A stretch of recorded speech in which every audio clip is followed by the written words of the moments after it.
بیت المقدس پر صہیونی قبضے کا ایک یہ سامنے کے ساتھ پروگرام کے تحت، اور پھر شاید آپ سن کر یہ سوچ رہے ہوں یا میری باتیں سن کر حیران ہو رہے ہوں کہ شاہ صاحب کہہ رہے ہیں کہ یہودیوں نے ایسے ایسے کر کے کیا، ایسے ایسے کر کے کیا۔ عیسیٰ تو عیسائیوں کے نبی ہیں، یہودی تو اس کو حالات زیادہ بھی نہیں مانتے، پھر آج یہودیوں کی عیسائی کیوں کچھ پتا نہیں کر رہے ہیں؟ میرے بھائی، یہودیوں نے اپنی چالاکی، عیاری، فریب اور دھوکہ دہی سے کام لیتے ہوئے بائبل نے یہ ثابت کر دیا کہ سب سے پہلے عیسیٰ علیہ السلام پر ایمان لانے والے بنی اسرائیلی ہوں گے، ان کی ہم قوم ہوگی، کیونکہ عیسیٰ علیہ السلام بنی اسرائیل ہے، اس لیے سب سے پہلے بنی اسرائیل ان پر ایمان لائیں گے، اور وہ بنی اسرائیل کی فوج کو لے کر پھر وہ دنیا کو فتح کریں گے۔ اب آپ میری اس بات سے یہ بات تو یقیناً سمجھ گئے ہوں گے کہ عیسائی یہ یقینی کام رکھتے ہیں، کیونکہ عیسائیوں کی بائبل میں ہے، ان کے لیے وہ کتاب اسی طرح معتبر ہے جس طرح آپ کے نزدیک قرآن کریم معتبر ہے۔ جس طرح کہتے ہیں کہ قرآن کریم کی خبر جھوٹی نہیں ہے، وہ کہتے ہیں کہ بائبل کی خبر جھوٹی نہیں ہے، بلکہ میں بڑی معذرت کے ساتھ ایک بات کہوں گا، ان کی نظر میں بائبل کی قدر و قیمت کتنی ہے؟ ایک مسلمان معمولی بات پر قرآن کریم تو اٹھا لے گا، مگر عیسائی بائبل نہیں اٹھاتا۔ آپ اسے کہیں گے نا کہ مسلمان کو کہیں گے یہ کام تو نہیں کیا، وہ کہے گا نہیں کیا، وہ کہے گا اٹھا قرآن پاک، اللہ کی قسم، وہ قرآن پاک بھی اٹھا لے گا، اللہ کی قسم بھی اٹھا لے گا، بعض اوقات جھوٹا بھی قرآن پاک اٹھا کے اللہ کی قسم اٹھا لیتا ہے۔ عیسائی سچا بھی ہو تو عموماً بائبل نہیں اٹھاتے، ان کے نزدیک بائبل کی اتنی اہمیت ہے۔ بات میں کرا تھا بائبل میں جو یہ لکھا تھا کہ سارے بنی اسرائیلی حضرت عیسیٰ پر ایمان لے آئیں گے، تو اب عیسائیوں کو اطمینان کیا ہوا؟ یہ اطمینان ہوا کہ جو ہی عیسیٰ علیہ السلام بیت المقدس میں آئیں گے، سارے یہودی آپ کے فوجی بن جائیں گے، اور بیت المقدس آپ کا پایا تخت دارالسلطنت بن جائے گا، کہ پوری دنیا پر جتنے احکامات نافذ حکم ارشاد کیے جائیں گے، نافذ کیے جائیں گے، وہ بیت المقدس سے نافذ کیے جائیں گے۔ اس لیے بیت المقدس کو اور اس فلسطین یہودیوں کی ریاست کو زیادہ سے زیادہ طاقتور بنانا ہوگا، یہاں ایٹم بم اور دنیا بھر کا وہ مہلک ترین اسلحہ جمع کر دیا جائے کہ یہ اسلحہ دراصل حضرت عیسیٰ کے کام آئے گا۔ میری بات آپ سمجھ رہے ہوں گے کہ یہودیوں نے کس قدر عیاری سے کام لیتے ہوئے خود عیسائیوں سے اپنے ملک کی دام پہ ڈر رہے ہیں۔ اس لیے آج تک عیسائی اسرائیل کی ہر ضد کو مار رہے ہیں، وہ جو بھی کرتے ہیں جائز اور ناجائز تو کرتے ہی نہیں ہے، کرتے ہی ناجائز ہے، اس کے ہر ناجائز پہ کوئی عیسائی کا قویت پہنچا رہے ہیں کہ ان کے خیال میں یہ جو فلسطین کا علاقہ ہے، جب تک فلسطین پر یعنی فلسطین کے علاقہ پر بیت المقدس پر جب تک بنی اسرائیلیوں کا قبضہ نہیں ہوگا عیسیٰ نہیں آئیں گے، جب قبضہ ہو جائے گا عیسیٰ آ جائیں گے، اور پھر آتے ہی سارے کے سارے یہودیوں پر ایمان لے آئیں گے۔ یہ یہودیوں نے سب کچھ ان کو پاور کروایا، اور پھر یہودیوں کو ساتھ لے کر عیسیٰ پوری دنیا پر حملہ کر دیں گے، وہیں سے سب کچھ کریں گے، اور پھر پوری دنیا پر مسلمانوں کی بجائے کسی اور قوم کی بجائے صرف اور صرف حضرت عیسیٰ کی حکومت ہوگی۔ قرآن پاک کا بھی کہتے ہیں کہ ہر کوئی عیسیٰ علیہ السلام پر ایمان لے آئے گا، مگر وہ عیسیٰ علیہ السلام کو نبی ماننے کے اعتبار سے نہیں، بلکہ عیسیٰ بھی میرے نبی کی امتی ہی بن کے آئے گا۔ ہمارا یہ عقیدہ ہے، لیکن یہودیوں کا عیسائیوں کا وہ نہ، عیسائیوں کا وہ عقیدہ ہے، یہودیوں کا عقیدہ نہیں، ان کی شرارت ہے۔ اب آپ کو شاید اس بات کے بارے میں بھی باور ہو گیا ہوگا کہ یہ جو اسرائیل کی ریاست ماد وجود میں آئی ہے تو یہ کیوں آئی ہے؟ یہاں میں اس کی واقعیت کر دوں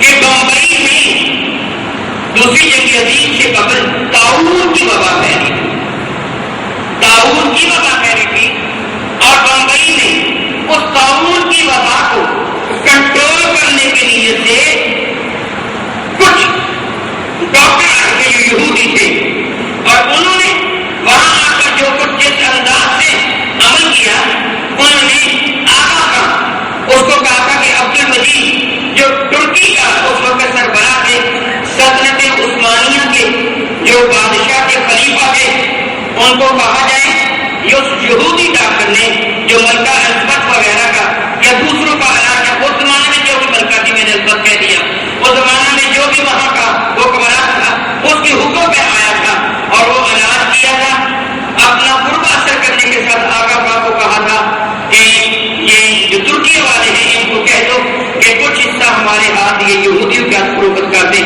مگر سلطان عبد المجید نے صاف انکار کر دیا کہ میں ایک اینٹ بھی ان کے ہاتھ فروخت نہیں کروں گا۔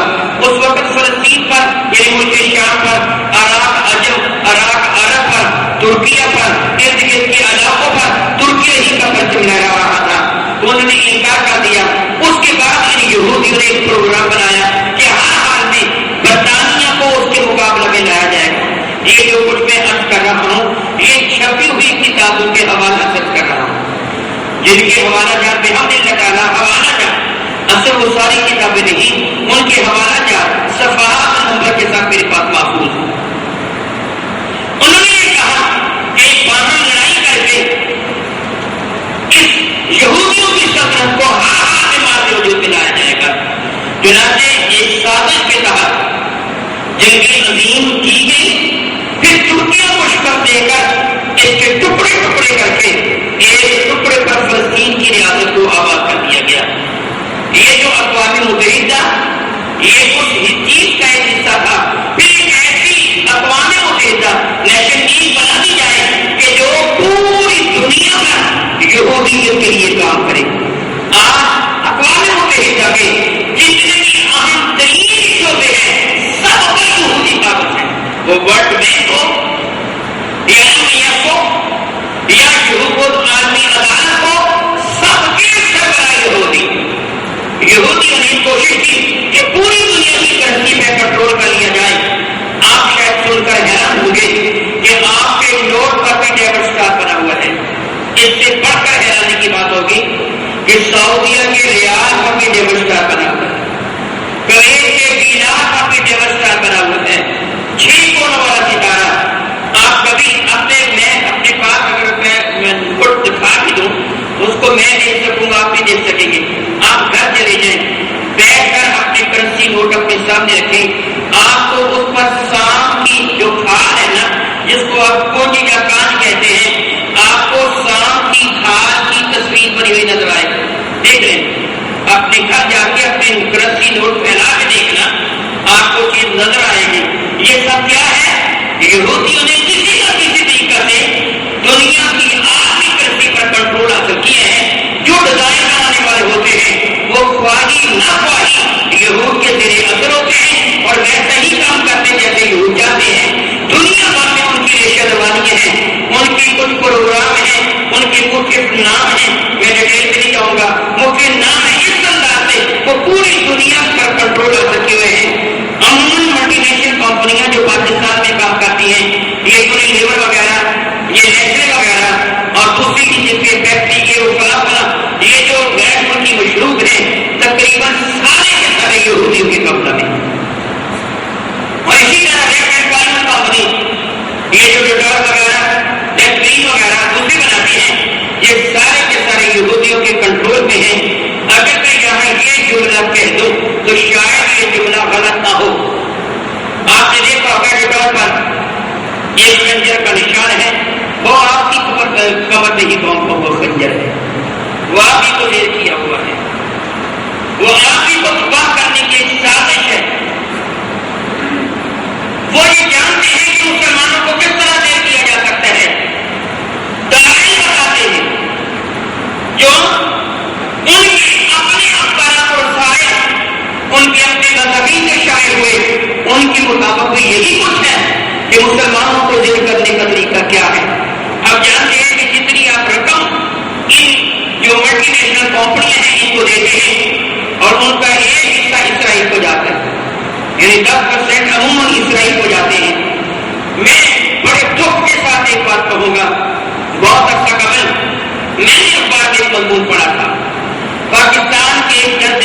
لکھنے والے ایک شخص نے یہ تعریف کیا تھا کہ اگر پاکستان کی حکومت پاکستان کے یہ بزرگ میں تھوڑی عقل سے کام لیں تو پاکستان کا منرل واٹر معدنیاتی پانی دنیا کا بہترین پانی، جو پاکستان کا یہ منرل واٹر ہے نا، معدنیاتی پانی ہے، یہ دنیا کا بہترین پانی ہے۔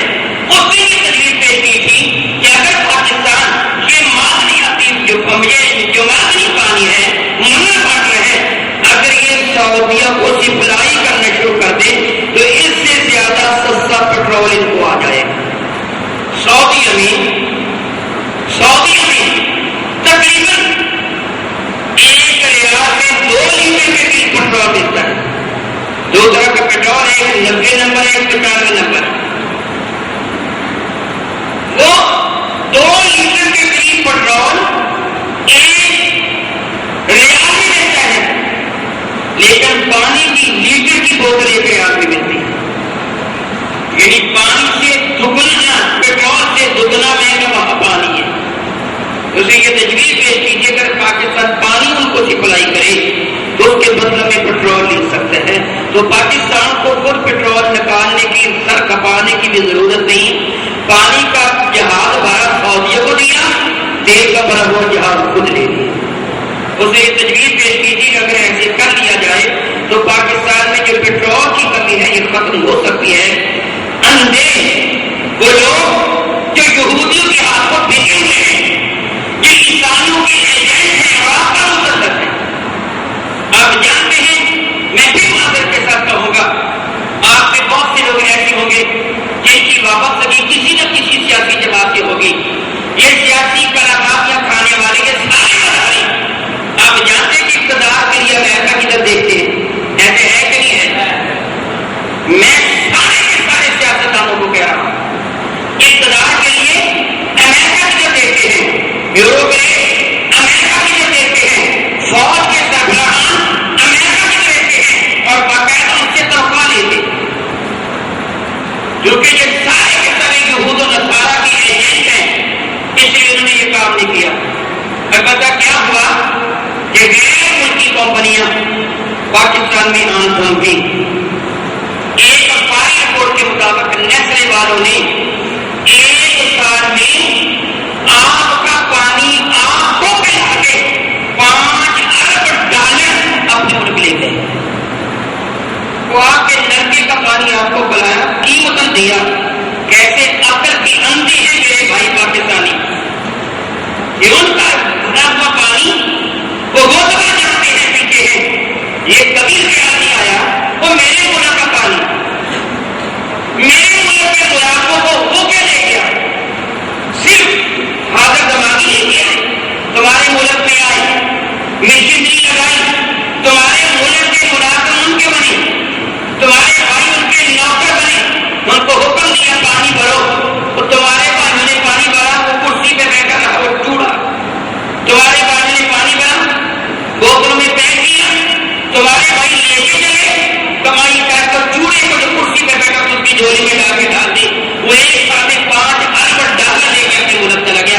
تمہارا ملک تمہیں بلا کے اس سے بڑھ کر بیوقوف اور کون کی ہوگی؟ اب منرل واٹر کے بغیر تمہیں کچھ حاصل ہی نہیں ہوگا۔ کس انداز سے پرپا پیدا کیا کہ ہیپیٹائٹس ہو جائے گا، پر تم نے یہ نہ کیا، یہ نہ کیا ہیپیٹائٹس ہو جائے گا۔ وہ ہیپیٹائٹس اب زیادہ ہو رہا ہے یا پہلے زیادہ ہو؟ منرل واٹر کا تو نام بھی کسی نے نہیں سنا۔ وہاں کا بات نکل جائے گی، اگر میں اس بات پہ آ گیا تو غصہ آ جاتا ہے مجھے قوم مسلم کی اس حالت پر، اس لیے میں نے یہ سب کچھ کہنا شروع کر دیا۔ میرے بھائی ان بدبختوں نے پروگرام بنایا کہ پوری دنیا کی کرنسی پہ قبضہ کر لیا جائے، پھر طریقہ کیا ہوگا، کس انداز سے ہوگا؟ وہ یوں ہوگا کہ کرنسی پر قبضہ کر لیا جائے اور پھر تلاش کیا جائے۔ یہ اس پروٹوکول کا حصہ ہے، یہ حوالے میرے پاس موجود ہیں، جو یہودیوں نے باہم طور پر بیٹھ کر جو پروگرام ترتیب دیے، پھر وہ پروگرام ان کے رسالوں میں، ان کی کتابوں میں، جو صدر نیکسن تھا اس نے اپنی کتابیں میں اس کو لکھا، جو اسرائیل ہے یہ برطانیہ کا جو سربراہ جو ان کا چیف آف دی کمانڈر تھا فوج کا، اس نے بھی کتاب لکھی اور یہ تحریر کیا کہ اگر تم یہ چاہتے ہو کہ دنیا میں ہماری اسرائیلیوں کی حکومت ہو، اس کا طریقہ یہ ہے کہ مملکت عظیم پاکستان کو بھی ختم کر دیا جائے اور عربوں کو بھی ختم کر دیا جائے، عربوں سے اپنی چھینی ہوئی زمین کو واپس دیا جائے۔ عربوں کی پرفراہی سب سے زیادہ پاکستان کرتا ہے، اور پاکستان کو جب تک ختم نہیں کیا جاتا عربوں کو فتح نہیں کیا جا سکتا۔ یہ ان کے اس پروٹوکول کا حصہ ہے کہ پہلے پاکستان کو ختم کیا جائے گا، معاذ اللہ تعالیٰ رب کریم ان کے منہ کو توڑے جو مملکت عظیم پاکستان کے خلاف ہر سزائی کرتی ہے، وہ زبان میں اللہ تعالیٰ کیڑے ڈالے جو مسلمانوں کے خلاف بکواس کرتی ہے۔ ہم برداشت نہیں کرتے، ان کا یہ پروگرام ہے کہ پاکستان کو توڑا جائے، اور توڑنے کا طریقہ کیا ہے؟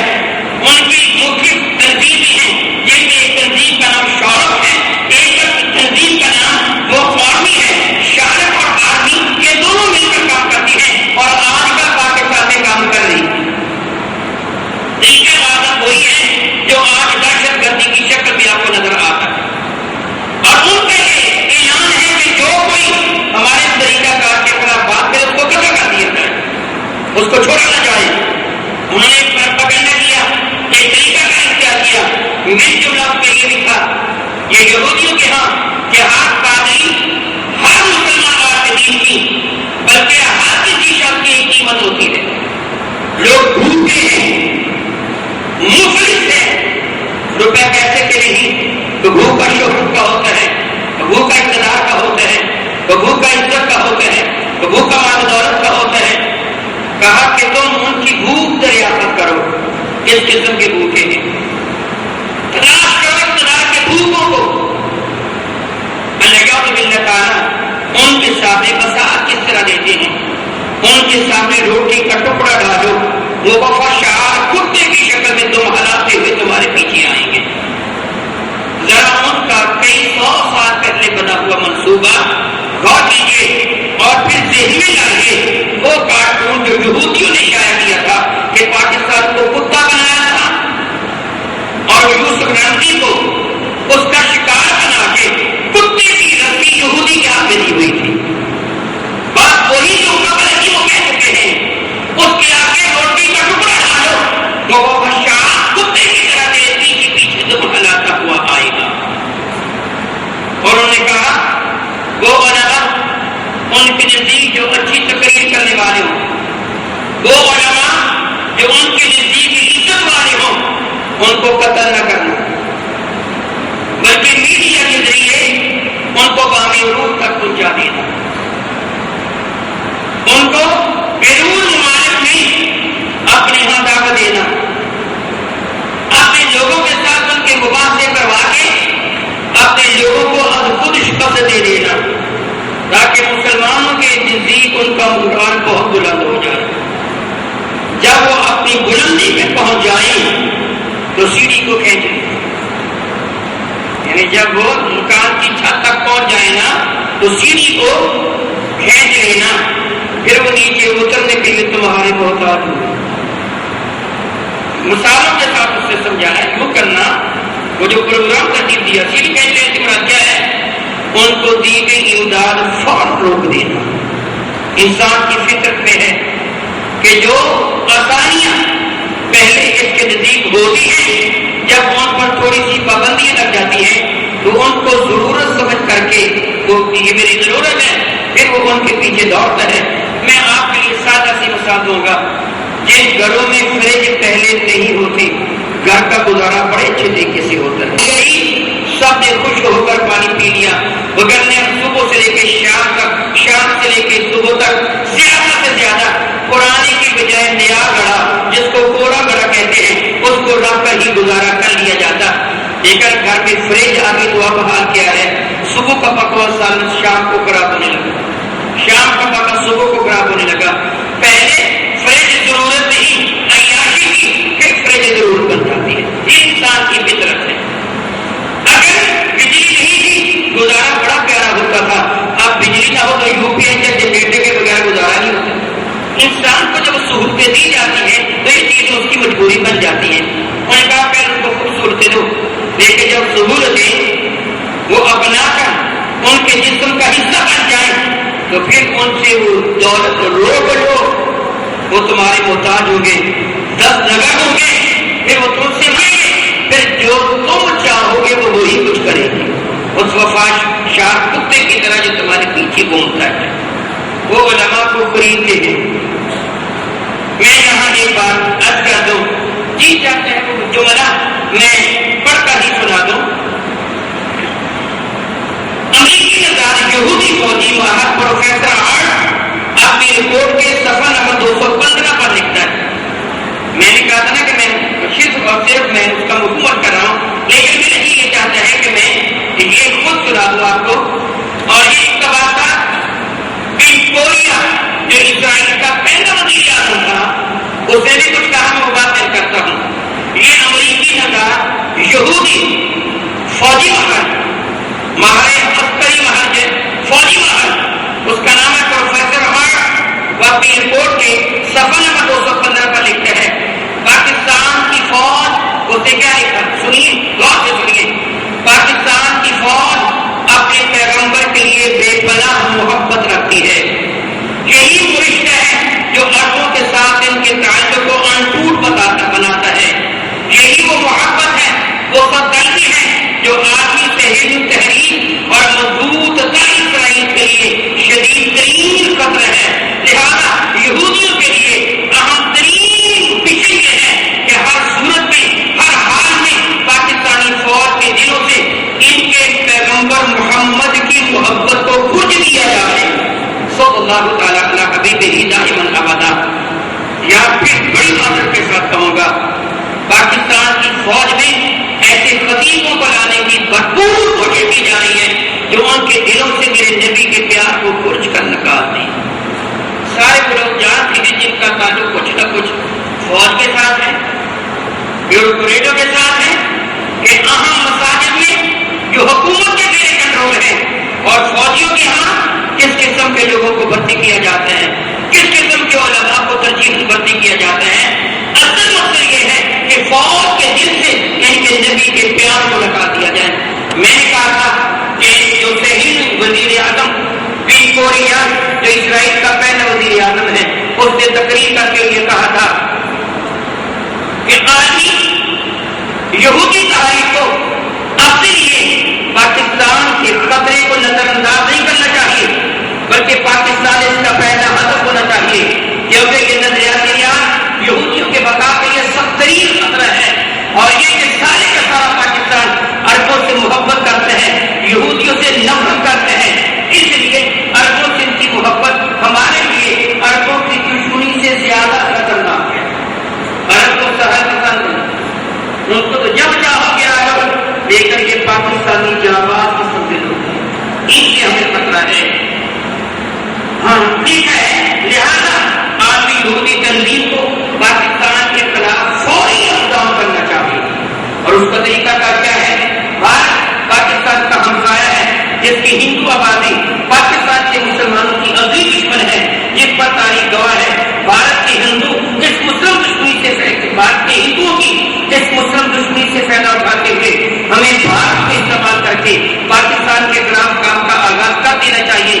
ہمیں دشمنی کی خلیج کو وسیع تر کرتے رہنا چاہیے، جو ہمیں پاکستان پر کاری ضرب لگا کر اپنے خفیہ منصوبوں کی تکمیل کرنا ہے، تاکہ صہیونیت اور یہودیت کے یہ دشمن ہمیشہ کے لیے اس کو نابود ہو جائے۔ یہ تقریر کی تھی بن کوریا نے، جو اسرائیل کا پہلا وزیر اعظم تھا اور صہیونیت کے علم بردار برطانوی ہفت روزہ جیوش کرانیکل کی یہ اشاعت نمبر 9 اگست 1967 کو یہ کانفرنس منعقد ہوئی تھی۔ اسرائیل کی جنگ کے بعد پیرس میں کانفرنس منعقد ہوئی تھی، وہاں کی بن کوریا نے تقریر کی تھی۔ آج آپ اس کے اثرات دیکھ رہے ہیں۔ کیا اسرائیل بھارت کو امداد دے رہا ہے کہ نہیں دے رہا؟ دے رہا ہے۔ کیا اس کے آواز طیارے یا اس کے پائے یا اس کے باہر بھارتیوں کی تربیت کر رہے ہیں کہ نہیں کر رہے؟ وہ کس لیے کر رہے ہیں؟ پاکستان کی مخالفت کے لیے، تاکہ صفحہ ہستی سے پاکستان کو مٹا دیا جائے۔ اگر آپ سچے مسلمان ہیں، سچے پاکستانی ہیں، پھر آپ کو تو قدم اٹھانا ہوگا۔ باتیں تو بہت سی تھی، بلکہ میں نے نوٹ جس انداز سے مسلمانوں کو رشید دوستم جو ایک دہشت گرد قسم کا ایک افغان جرنیل تھا، مسلمانوں کو کنٹینروں میں بند کیا، حوالہ پیپر موجود ہے، کنٹینروں میں بند کیا. یہ کنٹینر جو آپ دیکھتے ہیں انڈونیشیا کے بڑے بڑے کنٹینر، ان میں اس طرح دھکیل کے بند کیا کہ ان کو بیٹھنے کی یہ جگہ نہ ملی. یہ مسلمانوں کو بند کیا نا، اس انداز سے بند کیا. یہ تجربہ قبل ازیں رشیا میں بھی اپنایا گیا ہے. یہی تجربہ اموات اللہ تعالیٰ وہاں بھی کیا کیا گیا تھا، مسلمانوں کو سردی والوں نے کنٹینروں میں بند کیا، کھڑے کیا، دعا کے لائن لگائی. یعنی کوئی خبیث اندر کھڑا تھا، جس طرح بس میں کنڈکٹر لائن لگاتا ہے، لائنیں لگائی، پہلے کے ساتھ دوسرے کو بالکل ملا کے کھڑا کیا. یہ لائن جب آخر تک آ گئی تو کچھ لوگوں کو دروازے پر سطح پہ کھڑا کر کے تکلیف سے زبردستی دروازہ بند کر دیا. اب یہ سارے کھڑے ہیں، اپنی جگہ سے حرکت نہیں کر سکتے. معاذ اللہ تعالیٰ یہ کنٹینر بھر کر دھوپ میں کھڑے کر دیے گئے. اللہ باللہ تعالیٰ ثم اللہ باللہ تعالیٰ. اور پھر کیا تھا، وہ لوگ چیختے تھے، چلاتے تھے. زندہ بچ جانے والوں نے بتایا وہ ایک دوسرے کا پسینہ چوس کر اپنے پیاس ہو جاتے تھے. چند ایک آدمی زندہ بچے، باقی سارے کے سارے اسی طرح تڑپ تڑپ کر شہید ہو گئے. جب کنٹینروں کے دروازے کھولے گئے تو ان کی لاشیں اس طرح گر رہی تھی کہ جس طرح اس کے اندر معاذ اللہ تعالیٰ کوئی ایسی شے لکڑیاں رکھی ہوئی ہوں، کھڑی کر کے جو گر رہی ہوتی ہیں. ایک عام کنٹینر سے کچھ آدمی بچے، وہ بھی کس طرح بچے. ایک ڈرائیور جس کا نام محمد تھا، جب اس نے یہ محسوس کیا کہ یہ تو بیچارے مر جائیں گے، اس کے دل میں تھوڑا سا رنج پیدا ہوا. اس نے ایک کنٹینر میں تھوڑا سا سوراخ کر دیا تھا. جو سوراخ کے قریب تھے ان کو آکسیجن ملتی رہی. وہ پاگل تو ان کے بعد ہو گئے لیکن زندہ بچ گئے. بعد پاگل ہو گئے، ایک آدھ جو زندہ بچا، پھر اس نے کہانی سنائی ہمارے ساتھ ایسے کیا گیا. اس انداز سے مسلمانوں کو شہید کیا گیا، قتل کیا گیا، سربیا میں بھی اور افغانستان میں بھی. معاذ اللہ تعالیٰ ثم اللہ تعالیٰ. انہوں نے ہر وہ حربہ آزمایا جو پاکستان کو، جو مسلمانوں کو نیچا دکھانے والا تھا. میرے بھائی پھر آپ سے بات زیادہ ہو رہی ہے، یہ وقت کچھ زیادہ ہو رہا ہے، لیکن میں نے پہلے بات عرض کی تھی نا، میرے پاس وقت کم ہے، باتیں کرنے کی زیادہ ہے، اس لیے میں یہ بات عرض کر رہا ہوں. کیا مجھے اجازت دیتے تھوڑی مزید بات کرنے کی؟ میرے بھائی آپ سے آپ کے روحانی ابزار کو چھیننے کے لیے انہوں نے بھی پروپیگنڈا کیا، ایک طریقہ کار اپنایا، ایک سازش کہی کہ کس طرح مسلمانوں کو معاذ اللہ تعالیٰ ذلیل کیا جا سکتا ہے، ان کی دعاؤں کا اثر کس طرح ظاہر ہو جائے. پہلے مسلمان دعا مانگتا تھا، رب کائنات اس کی امداد فرماتا. سبب کیا ہے؟ وہ ہم سے زیادہ ہماری کتابوں کا مطالعہ کرتے ہیں، ہماری دکھ ہوئی رات کو تلاش کرتے ہیں. انہوں نے یہ دیکھا کہ مسلمانوں کے نبی نے بتایا اگر کوئی آدمی دور دراز سے چل کے آئے، حرم کعبہ آئے، رو رو کر اپنے رب کے دربار میں دعا مانگے تو اللہ تعالیٰ اس کی دعا کو قبول نہیں کرتا. صحابہ نے ان کے یا رسول اللہ یہ مسافر معلوم نہیں کہاں سے آیا، کہاں آ کے پہنچا، اے اللہ کے نبی علیہ السلام پھر بھی اس کی دعا قبول نہیں. تو میرے نبی نے فرمایا تھا کہ جس کے پیٹ میں حرام ہو، جس کے بدن پر حرام ہو، اللہ اس کی دعا کو قبول نہیں فرماتا. یہ دو چیزیں یہودی جانتے تھے، چنانچہ انہوں نے آپ کو حرام کھلانے کا منصوبہ بنایا. ان کو حرام کھلایا جائے، ان کو ناپاک کیا جائے. آپ سن کر شاید حیران ہوں گے. یہ جملہ بھی میں بار بار اس لیے کہہ رہا ہوں کہ آپ کے علم میں یہ بات نہیں ہے. آپ کا سب سے مقدس مقام حرم شریفین، حرم کعبہ اور حرم مدینہ، شہر حرم کو، کعبۃ اللہ کے ذہن کو، میرے نبی کی مسجد کے ذہن کو جس پانی سے دھویا جاتا تھا اس پانی میں ڈیٹول استعمال کی جاتی. ڈیٹول کے اوپر آپ فارمولہ پڑھی، اس پہ لکھا ہوا ہوگا 95% بھی الکحل شراب کا جزو مؤثر ہے. میں نے یہ بات حرم پاک کے اس آدمی کے سامنے جس کو مکی صاحب کا نام دیا جاتا ہے اٹھائی تھی کہ حرم پاک میں جو پانی شہری حرم کو دھونے کے لیے استعمال کیا جاتا ہے اس پہ ڈیٹول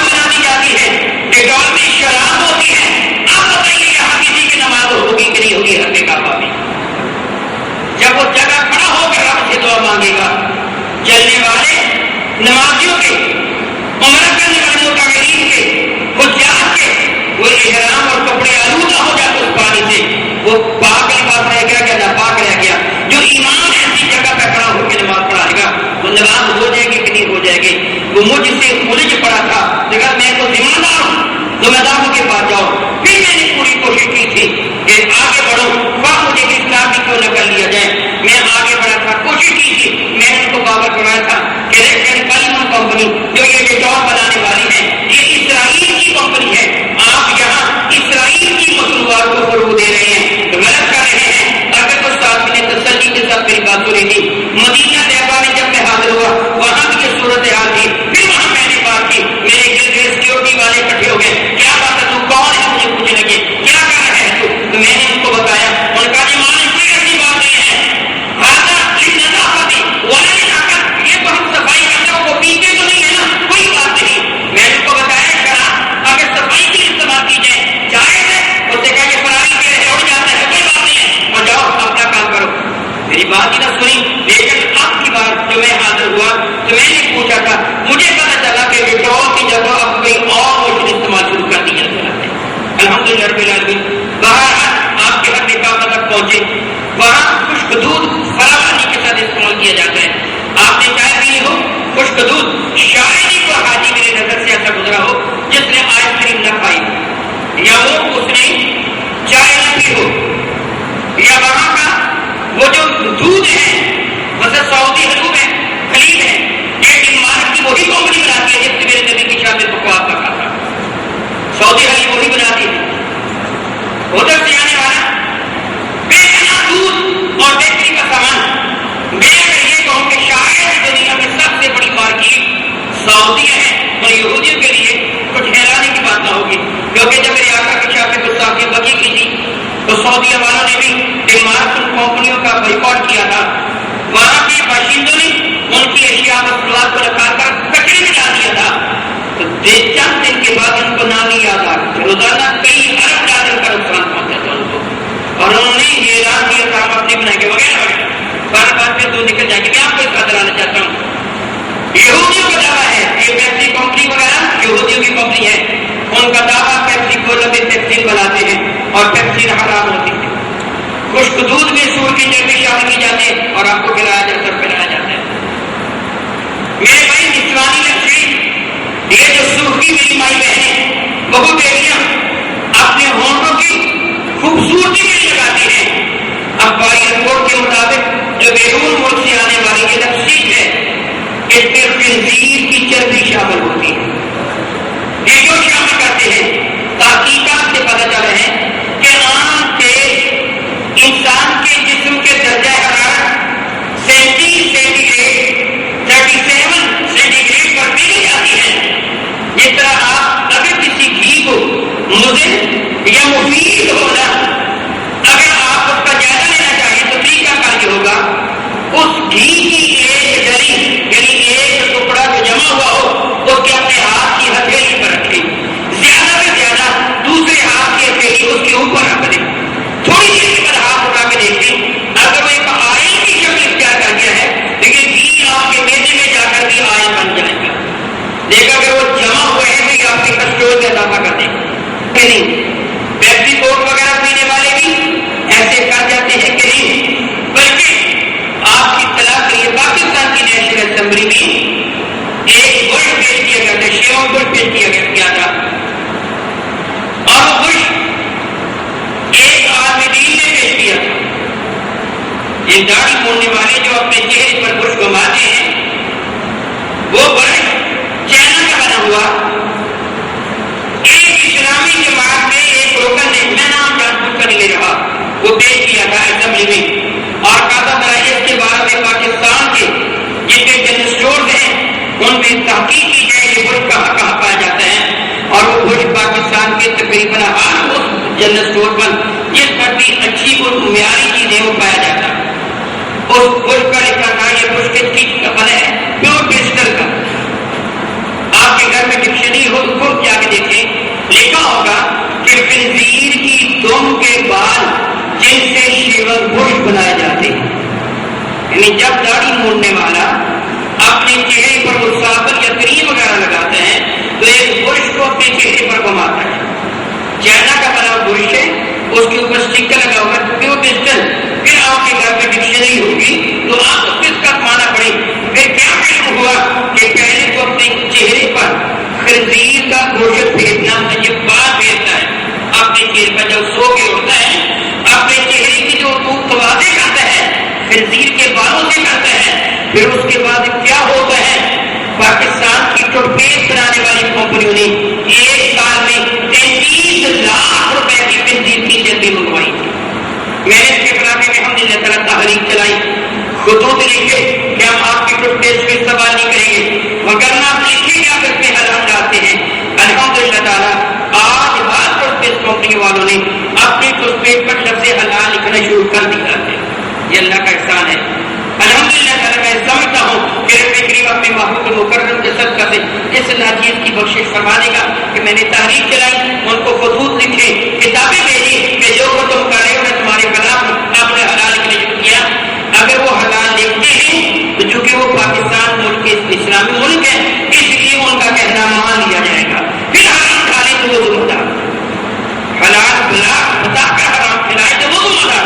تو بغیر پھر اب کیا کیا جاتا, منہ میں برش پھیرا جاتا اور پھر آپ نان وغیرہ جس کے اوپر وہ خشک دودھ جس پہ خنزیر کی چربی شامل وہ آپ کھاتے ہیں. پھر کہتے ہیں ایسا مجھ پہ رحم کر.